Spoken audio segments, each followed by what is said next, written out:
warahmatullahi wabarakatuh. Perkenalkan, nama saya Mutia Deliana. Saya dari Prodi Pendidikan Agama Islam kelas 2C. Saya di sini untuk memenuhi salah satu tugas saya, yaitu untuk ujian akhir semester mata kuliah Ushul Fiqih. Pembahasannya di sini yaitu pertama-tama saya akan menjelaskan tentang pengertian kaidah ushuliyah dan kaidah fiqhiyah.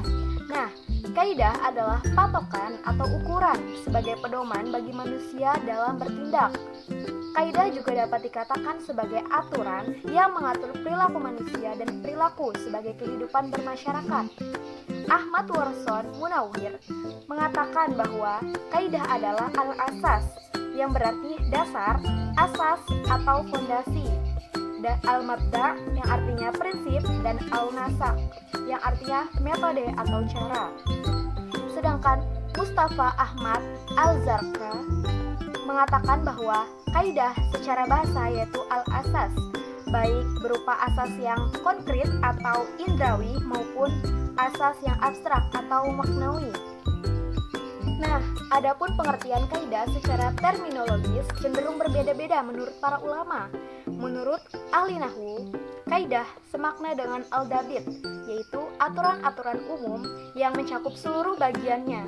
Sedangkan menurut ulama ushul, kaidah adalah peraturan umum yang mencakup keseluruhan bagiannya agar diketahui hukum-hukumnya berdasarkan aturan umum tersebut.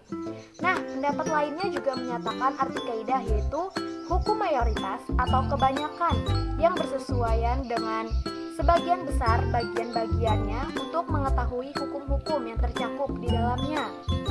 Adapun pengertian ushuliyah berasal dari kata asal yang artinya dasar-dasar, pokok atau landasan-landasan.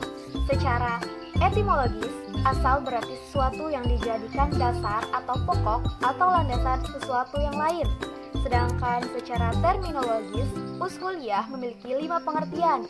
Yang pertama yaitu kaidah yang bersifat menyeluruh, yang kedua hukum asal, yang ketiga lebih kuat atau rajih, yang keempat naqis alaih, dan yang kelima dalil.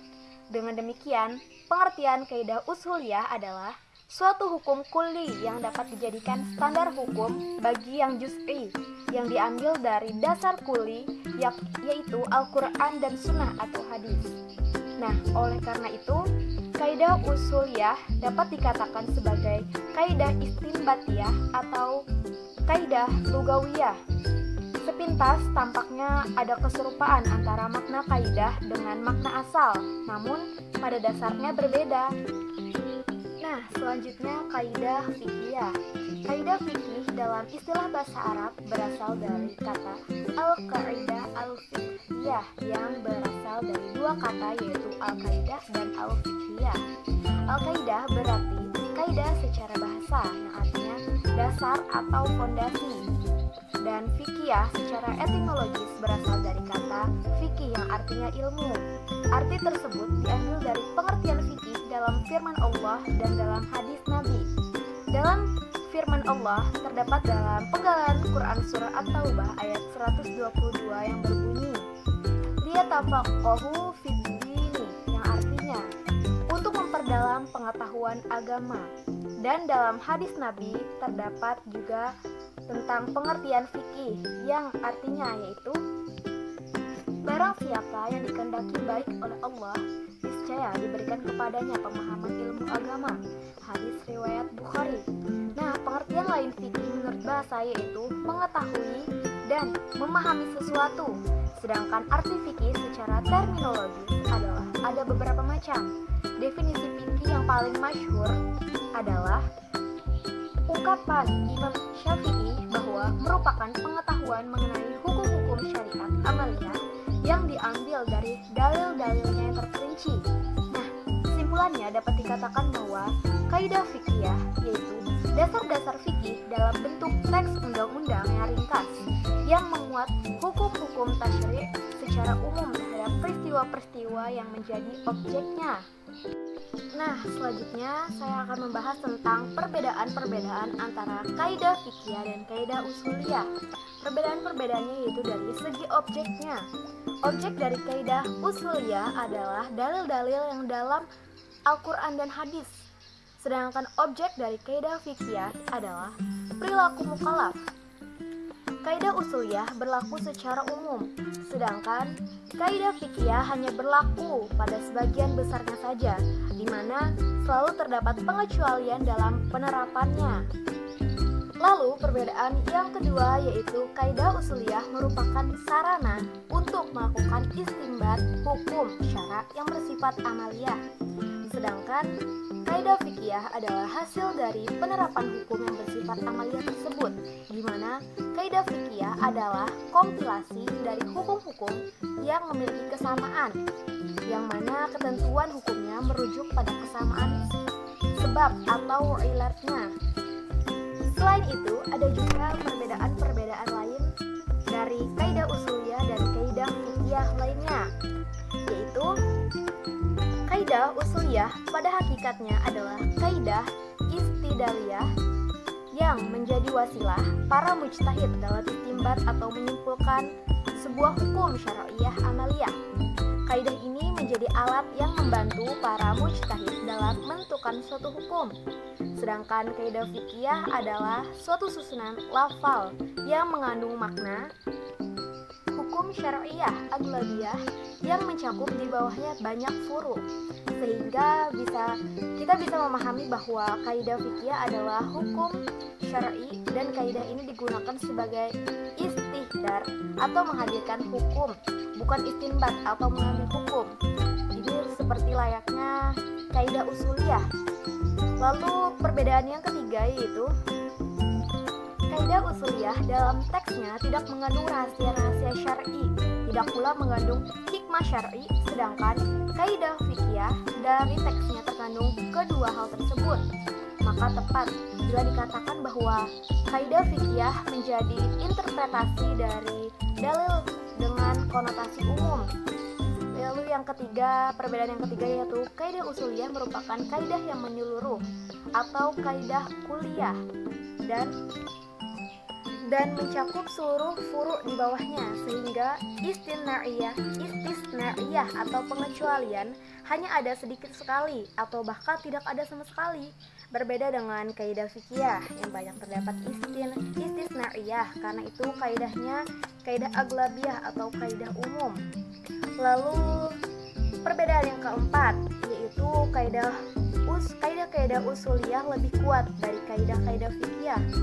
Seluruh ulama sepakat bahwa kaidah usuliyah adalah hujjah dan mayoritas dibangun di atas dalil yang qat'i atau pasti. Adapun kaidah fiqhiyah, ulama berbeda pendapat. Sebagian mengatakan hujjah bagi mujtahid, alim, dan bahkan hujjah bagi selainnya. Sebagian yang lain mengatakan bahwa kaidah-kaidah tersebut hujjah secara mutlak. Lalu perbedaan yang terakhir yaitu kaidah-kaidah usuliyah lebih umum daripada kaidah-kaidah fiqhiyah.